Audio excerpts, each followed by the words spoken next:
കേരള സർക്കാരും ജപ്പാനും സംയുക്തമായി പന്തീർപ്പാടത്ത് തുടങ്ങിയ വാട്ടർ തീം പാർക്കാണ്.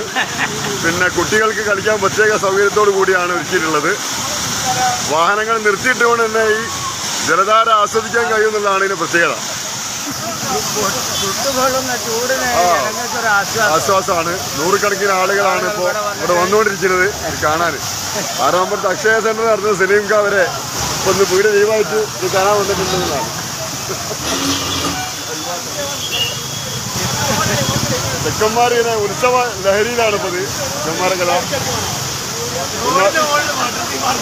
റോഡിന്റെ മുകളിൽ സംയുക്ത ജലധാര ഏത് സമയത്തും ഒന്നും സംഭവിക്കുന്ന സംഭവമാണുള്ളത്. ഹൈ പവറിലാണുള്ളത്. ലോകം അങ്ങനെ അവസാനിക്കുന്ന തെളിവൂടെയാണ്. ജപ്പാന്റെ പൈപ്പ് പൊട്ടിക്കഴിഞ്ഞാൽ ഗെയിലിന്റെ പൈപ്പിന്റെ അടിയിൽ വേറെ പോകുന്നുണ്ട്. അതിന്റെ പൊട്ടിയുള്ള പേടി വരും.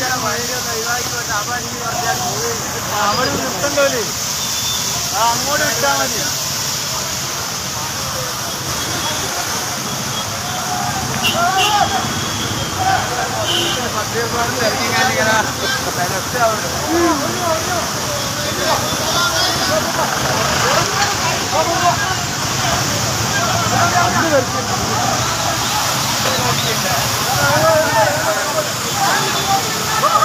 അധികാരികൾ പെട്ടെന്ന് എത്തിയിട്ടില്ലേ? വലിയൊരു അപകടം ഇവിടെ പതിയിരിക്കുന്നുണ്ട്. റോഡിന്റെ അടികളൊക്കെ പൊതിർന്നുകൊണ്ടിരിക്കുകയാണ്.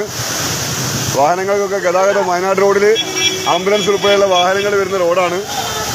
അപ്പോൾ ഈ പണികളൊക്കെ ചെയ്യുന്നത് തീരെ ഒരു സുരക്ഷാ മാനദണ്ഡങ്ങൾ പാലിക്കാതെ എന്നുള്ളതാണ് മനസ്സിലാണ് അല്ലേ? ആണല്ലോ. ആ